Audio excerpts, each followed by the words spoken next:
Saúdo a todos com a paz do Senhor. Convido você a abrir sua Bíblia em Salmos 8, fazer uma leitura.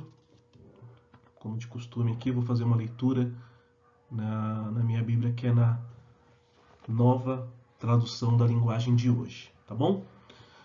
Salmos 8. Ó Senhor, Senhor nosso, a tua grandeza é vista no mundo inteiro. O louvor dado a ti chega até os céus. E é cantado pelas crianças e pelas criancinhas de colo.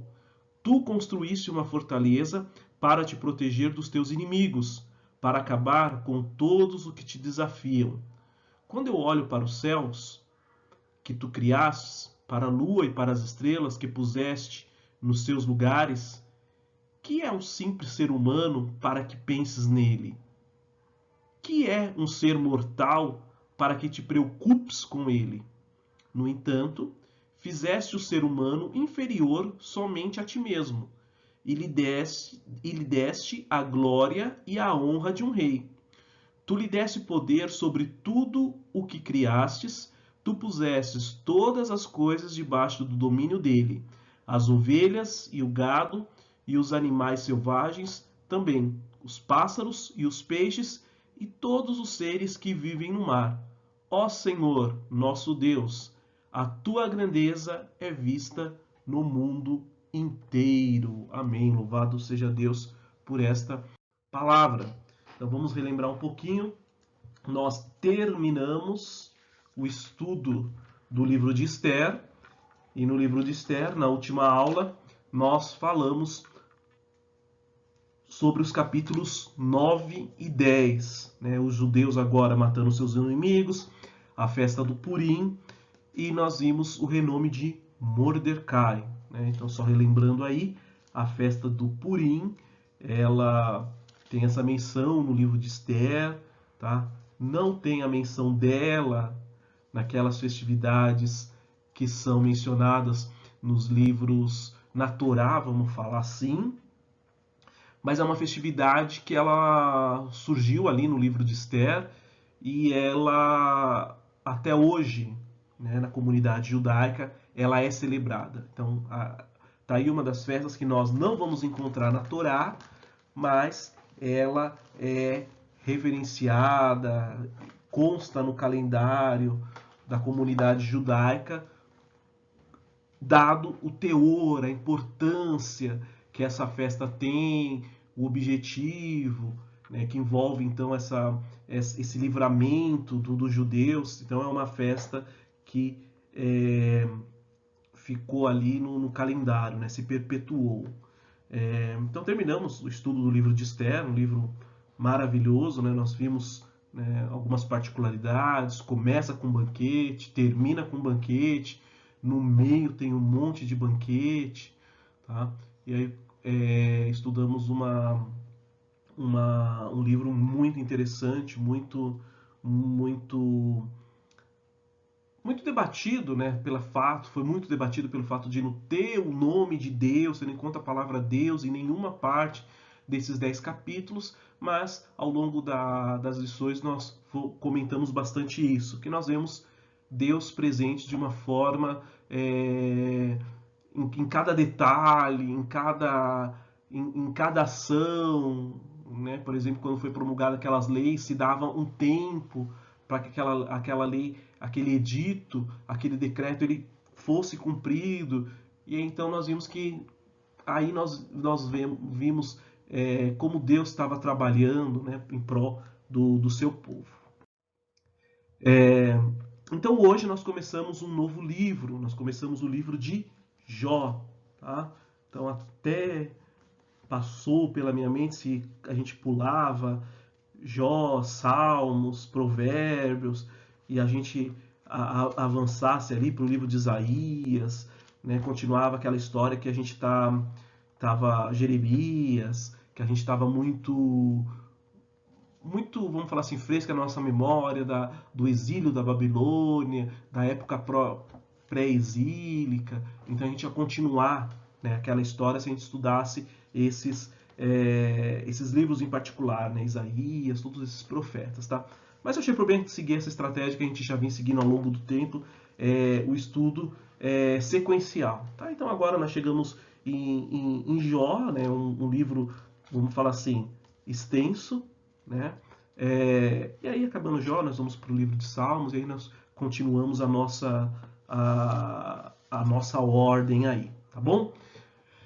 Então, então a aula de hoje, né, como sempre, né, eu costumo falar que uma das aulas assim talvez mais difíceis, que consome bastante tempo, são as aulas de introdução, né, que a gente precisa criar uma base muito boa para o nosso estudo que está por vir de todos os capítulos, né?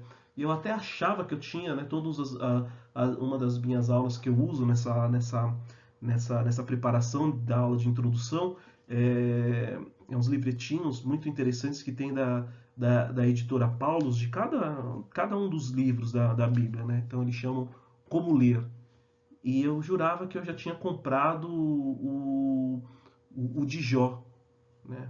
E aí eu vi que estava em falta na editora, tal, mas eu achei um lugar que vende, então eu pedi e deve chegar essa semana. E aí eu vou usar ele provavelmente então na introdução 2, né? Os livrinhos bastante interessante, dá uma base muito boa do livro que nós estamos estudando, tá? Então, nessa primeira aula nós vamos ter aquela primeira base do livro de Jó, tá? Então, primeiro ponto que nós precisamos criar um link é qual a palavra-chave do livro de Jó, tá? Então, a palavra-chave do livro de Jó é sofrimento, tá bom? Logo no começo, quando a gente pega o livro de Jó, nós vamos ver a citação da cidade de Uz, tá? Então nós vamos ver aí que Uz é a cidade que é mencionada ali como no capítulo, se você abrir a sua Bíblia aí, no capítulo 1, no versículo 1, fala que na terra de Uz morava um homem chamado Jó.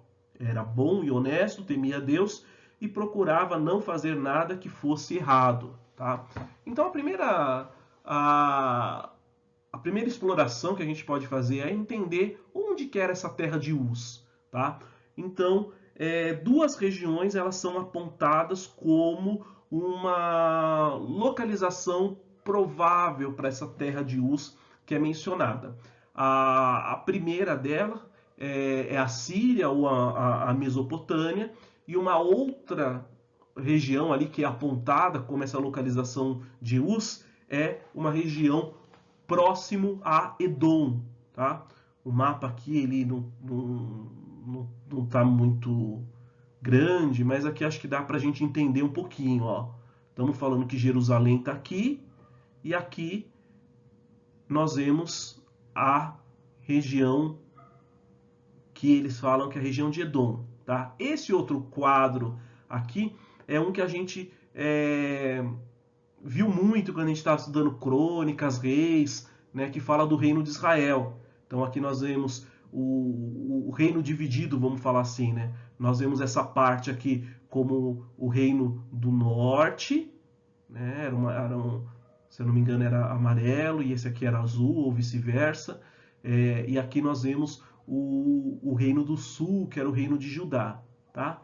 E a região que nós estamos mencionando agora, aqui ó, Edom, tá? Então esse quadro aqui dá mais uma ideia, que é um quadro que um mapinha que a gente está acostumado. Essa segunda suposição, ela acaba sendo a mais aceita, tá? Por quê?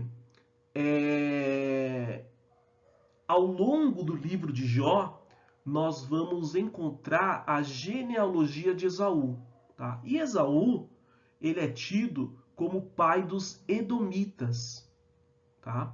Então, dado essa relação muito forte, é levado em consideração que, olha, então é mais aceitável que essa terra de Uz era localizada, então, nessa região que pertencia, então, ao reino de Edom, então, que era dos Edomitas, tá? Então, a tese mais aceitável é então que essa região que nós estamos falando de Uz, ela ficava nessa localidade aqui. A autoria do livro, primeira resposta que a gente tem que, né, se alguém responder, alguém perguntar para vocês, a primeira coisa que vocês têm que responder é que a autoria do livro é desconhecida. Diferente de alguns livros que a gente estudou e a gente sabe, não, esse aqui é o livro escrito por Moisés. Tá? Em outros casos, a gente fala, olha, o livro de crônicas, o livro de reis, a comunidade indica que foi Esdras, tá?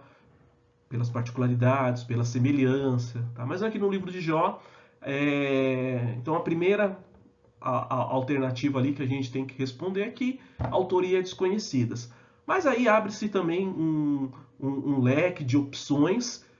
Quem são os prováveis autores do livro? Tá? E aí então surge alguns nomes, tá? Jó, Eliú, Salomão, Moisés. Tem aquelas brincadeiras, né? Você, vamos eliminar uma, tal. Então, se fosse para eliminar uma, qual que é uma que a gente fala, olha, essa aqui muito provavelmente não é baixíssimo, tá? Jó, tá? Então, a Jó vamos falar assim, é um livro que compila, né? Cita Jó, mas Jó como um autor é muito improvável para a maioria dos estudiosos, tá? Então, cabe outros nomes aí, tá? Vamos falar assim, Jó é colocado na mesa ali, fala, pode ter sido Jó, pode ter sido de Moisés, pode ter sido Salomão, mas é quando, vamos falar assim, a discussão vai um pouquinho mais a fundo, há alguns fatores aqui que nos levam a descartar que Jó tenha sido um autor desse livro, tá? Essa aqui é um slide que eu sempre coloco no final, mas eu, por conta da estrutura da aula de hoje, eu precisei colocar ele logo no comecinho, tá? Então, ao longo do livro de Jó, como que vai ser a nossa a divisão que a gente vai ter no livro de Jó, tá? Então, a divisão do livro de Jó, ela está em três fases, tá? Ela tem um prólogo em prosa, que está nos capítulos 1 e 2. Aí tem o conteúdo poético, que vamos falar assim, praticamente o livro todo, que vai do capítulo 3 até o capítulo 42, o versículo 6. E a finalização, o epílogo também em prosa, tá?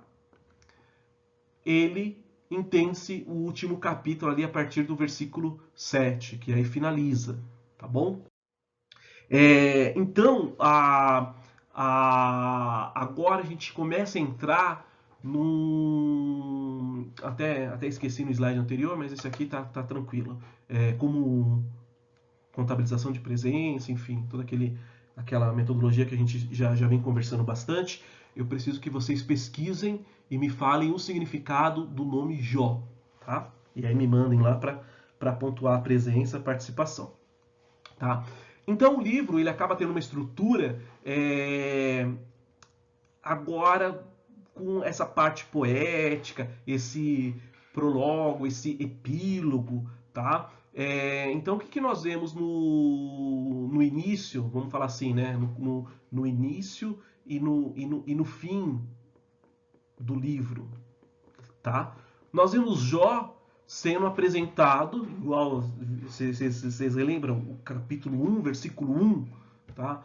Então, como que ele é? Jó apresentado como um homem reto, temente a Deus, né? O versículo temia a Deus, procurava não fazer nada de errado, era um homem bom, honesto, tá? Então, é isso que é apresentado nesse começo e nesse fim, tá? Então, um homem ali que tinha essas características singulares que suportavam o sofrimento ali com paciência e honra, tá? E na parte poética, que vamos falar assim, que é a densa parte do livro, tá? Nós vamos ver Jó também numa figura ali de alguém coloquei desesperado aqui, mas vamos falar assim, um tanto aflito, tá? Pela ausência ali do seu sofrimento, que não fazia nenhum sentido, tá?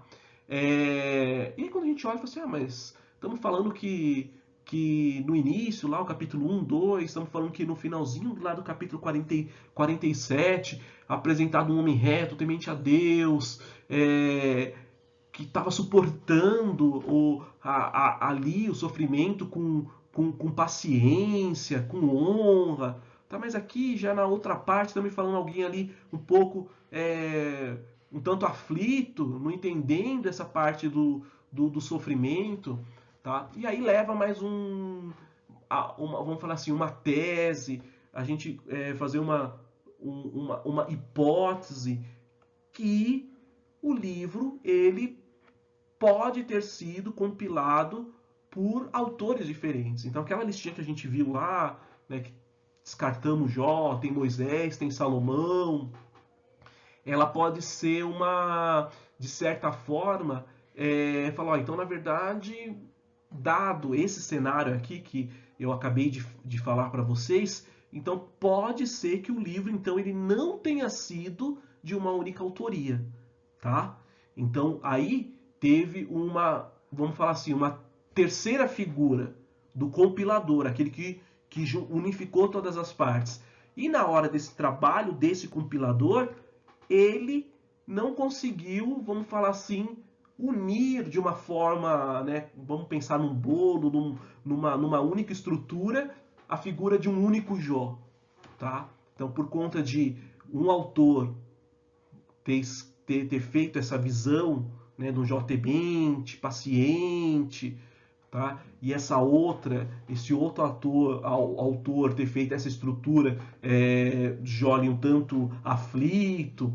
Então, na hora, o compilador ele não conseguiu fazer essa estrutura homogênea. Então, quando a gente olha em mais detalhes, então aí deixa essa interrogação, essa possibilidade que o livro, então, ele foi escrito por autores diferentes, tá? E aí tem a tarefa então de uma terceira pessoa ali, uma quarta, enfim, a tarefa do compilador, que aí ele não conseguiu, então ficou essas diferenças, divisões, tá bom? O que é interessante quando a gente, né? Agora então vamos pensar, legal, é apresentado então Jó tendo um Jó paciente e tendo um Jó impaciente, tá? O que acontece? Quando a gente olha para, eu sempre falo que qualquer livro que nós começamos a ler, é importante a gente entender, né, o que eu procuro passar muito para vocês aqui é a tradição da época, tá? É entender por que determinada ação aconteceu, por que determinada fala foi proferida, porque a gente vê muito um contexto da época, né? Só um exemplo. A gente já viu muito que lá no passado uma mulher não ter filho era algo muito ruim, dado a tradição. Tá? Então vamos até imaginar um casal novo ali e vamos falar que o problema fosse do homem. Tá? A culpa caía na mulher. Tá? Então ela era dispensada, porque girava em torno daquela tradição que tinha, que a mulher, então, um casal sem filhos,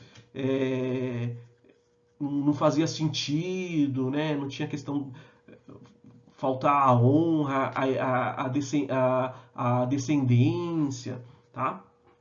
Então, tudo que a gente analisa na Bíblia, quando a gente lê alguma passagem, precisamos entender o contexto histórico, precisamos entender, vamos falar assim, dar liberdade para o Espírito Santo nos revelar a palavra, entender, vamos falar assim, o sentido espiritual do que Deus quer falar com você também, enfim.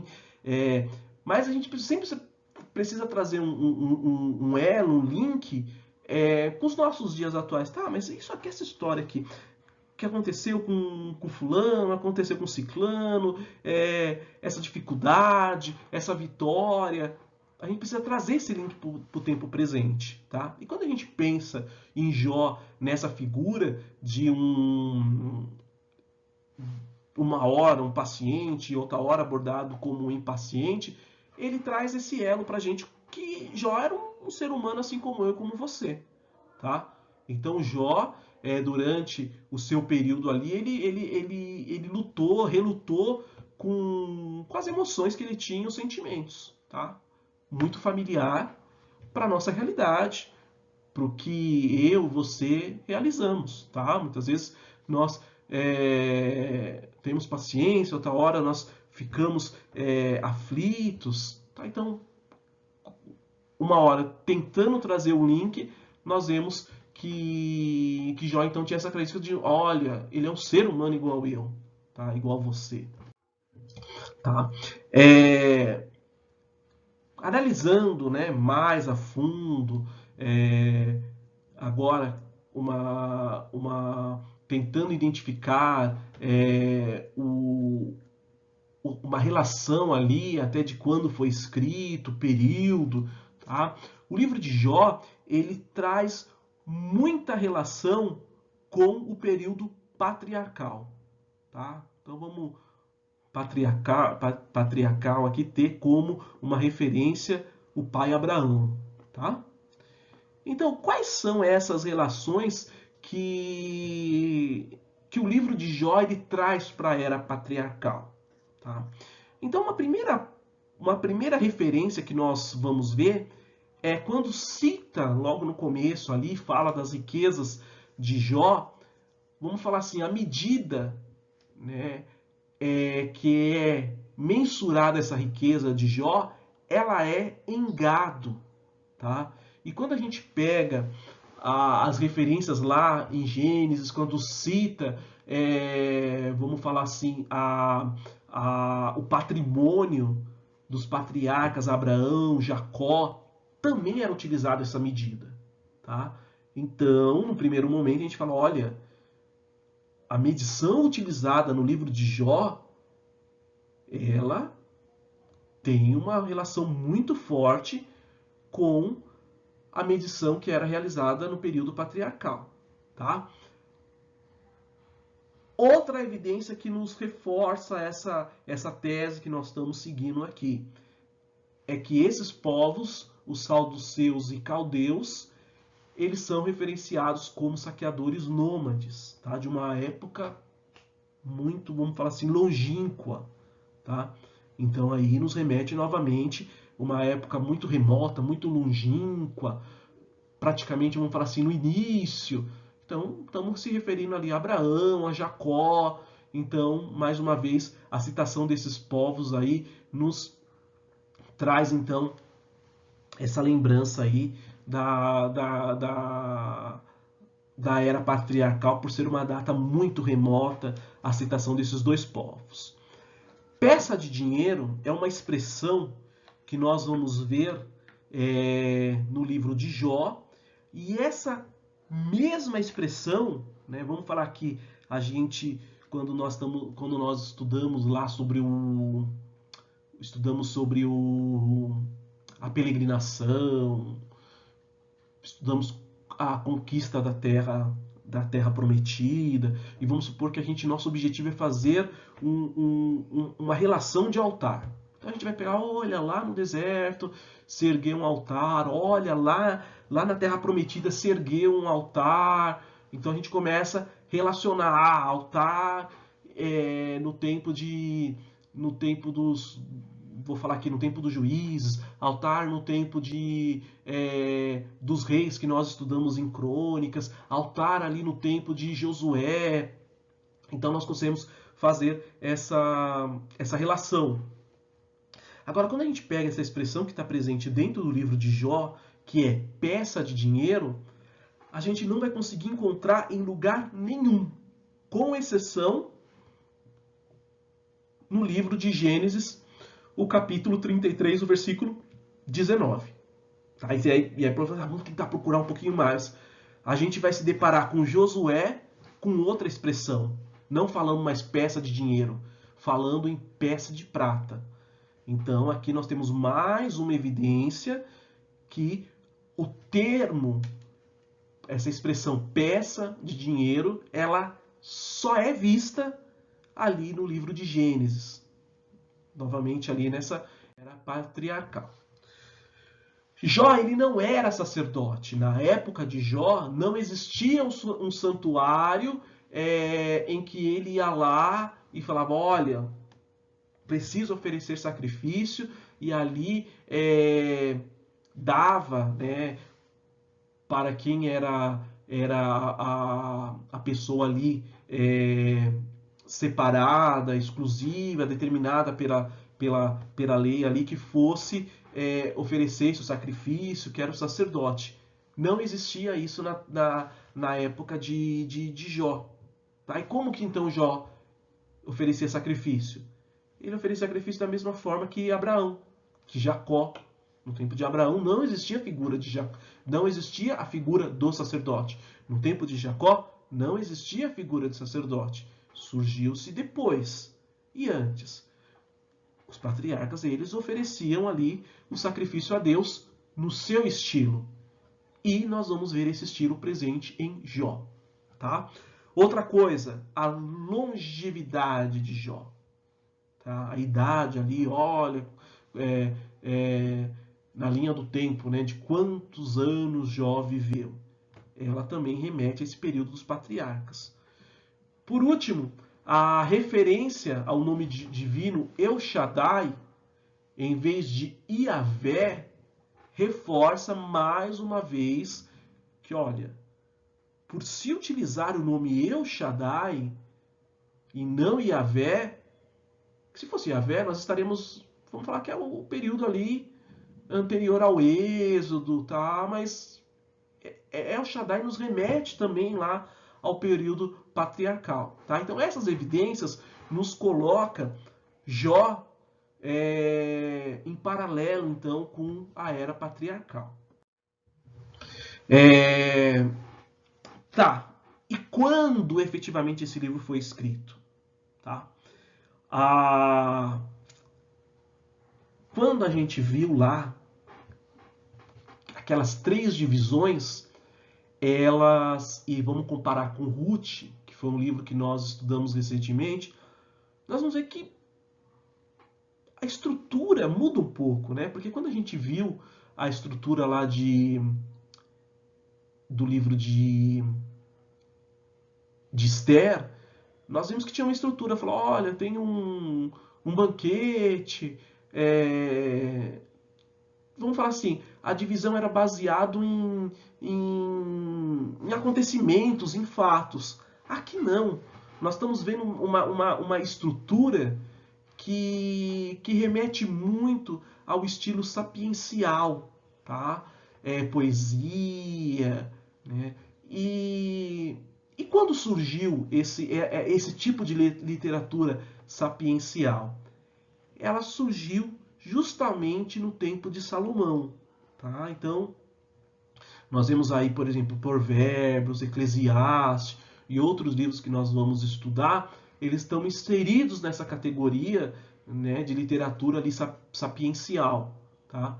Então, reforça aqui, novamente, agora a gente pensando em 2 pontos distintos. Tá, uma coisa é quando essa história aconteceu, outra coisa é quando esse livro foi escrito. Tá? A mesma coisa quando nós estudamos crônicas. Quando nós estudamos crônicas, nós vimos fatos ali que aconteceram ali numa era pré-exílio. Tá? Mas e aí, efetivamente, quando aquele livro foi escrito? Foi escrito numa época pós-exílico, e o objetivo nós vimos lá, que era dar ânimo para aquele povo que estava, então, tá, mas e agora? O que nós vamos fazer?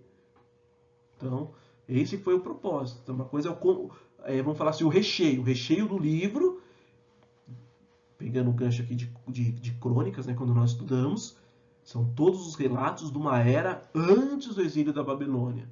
Tá? Mas aquela compilação, toda aquela história, vamos falar, o pergaminho pronto ali daquele livro ali, que foi apresentado para o povo ali, foi então quando aconteceu o fim do exílio da Babilônia ali, como incentivo para aqueles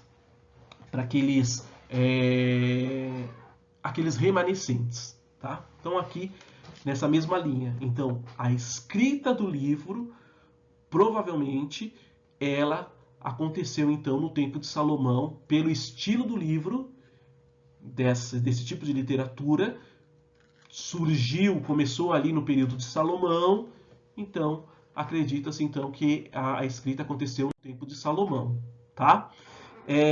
Quais outras evidências que nos reforçam essa tese que o livro ele tenha a sua compilação, enfim, ela aconteceu então nesse período próximo ali do reinado de Salomão, tá? Nós vemos então no livro de Jó menções de instrumentos e armas de guerra, mineração, tá?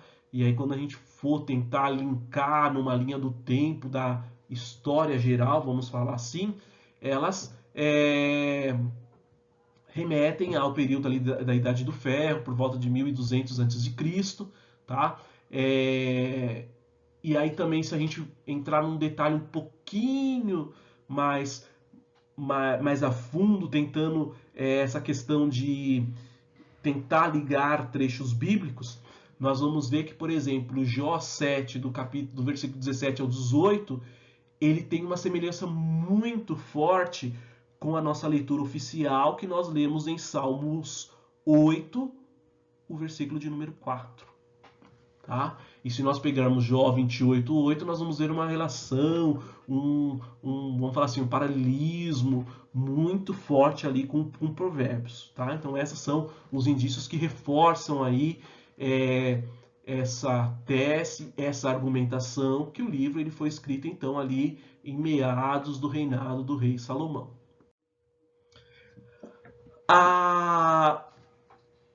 O livro, então, ele traz uma particularidade, né? Até coloquei uma figurinha assim, vamos pensar assim, qual que é o recado que esse livro dá, né? Dei o exemplo agora de crônicas, qual que é o recado que o livro queria dar? Então era esse incentivo para o povo remanescente que estava, então, deixando o exílio ali para, olha, vida que segue e a nossa história é essa, tá? Então, por isso que recapitular toda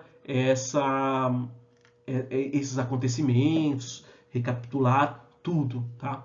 Então, o livro de Jó, embora nós vamos ver a questão do sofrimento, tá? Mas o foco maior, o recado ali e aí de certo modo aí muito familiar com o que a gente viu ali no livro de Esther, a revelação do Deus soberano, tá? Que todos ali deveriam manter um relacionamento. Tá? E aqui está falando aqui, independente se com ou sem sofrimento. A nossa confiança, tá? Ela deveria estar ali voltada para o Todo-Poderoso, né? O El Shaddai, então, que a gente viu aí que é forte ali no livro de Jó, tá? Então, a ênfase no livro está nessa soberania, onipotência de Deus. Tá? E quando a gente vai estudar, então, alguns personagens ali, Elifaz, Bildad, Jofar, nós vamos ver ele fazendo essa referência ao Todo-Poderoso nas suas declarações.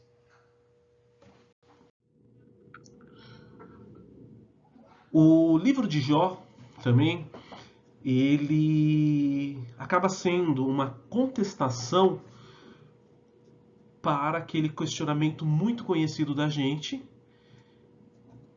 que Jó, ele só era fiel a Deus porque tinha bênçãos atrelada, né? Então é o que eu coloquei aqui, era uma obediência interesseira, tá? Mas quando a gente avança ali no livro de Jó, a história de Jó, nós vamos ver que não é por aí, né? Com que não é bem não é bem assim nessa figurinha, mas é verdade que, né, não é isso aí. Tá? Então nós vamos ver essa diferenciação, essa ênfase, na verdade, essa ênfase no livro que no começo a argumentação do inimigo é nessa linha, e aí no decorrer nós vamos ver que fica-se provado que essa argumentação ela é improcedente. Tá? O livro de Jó, ele procura enfatizar um conceito muito peculiar, que é a questão da prosperidade material, que a gente pode estar falando de saúde, estar falando de riqueza, né? Vamos falar uma conta gorda aqui, né? Um S cifrão aqui, uma conta gorda, uma infinidade de terrenos, pegando o contexto aqui de Jó, de gados, de filhos, de muitas propriedades, tá? Então isso não está relacionado necessariamente com a justiça e a bondade das pessoas.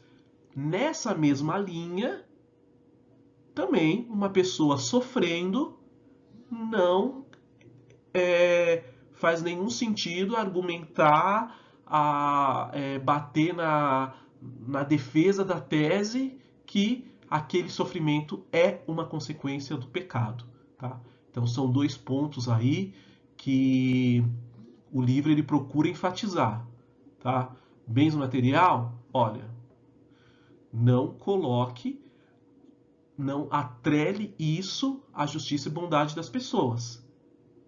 Do mesmo modo, o sofrimento não atrele ao pecado. Não necessariamente. Pode ter vínculo? Pode. Se a gente pegar alguns exemplos na Bíblia, nós vamos ver que determinado sofrimento era uma consequência de um pecado, de alguma coisa que aquela pessoa cometeu, aquele sofrimento, né? Vamos falar assim, qual que é o paralelo que a gente usa hoje? Foi tipo daquele problema que a pessoa agarrou com a mão, tá? Mas num contexto mais amplo, essa afirmação ela não pode ser considerada 100% válida, tá? Então era isso que o livro vai enfatizar, essas duas afirmações que elas não podem ser consideradas verdadeiras 100% das vezes. Tá? Não pode falar que 99,9% é isso. Não. O livro deixa claro que não se pode fazer essa associação, não tem esse fundamento. Tá bom?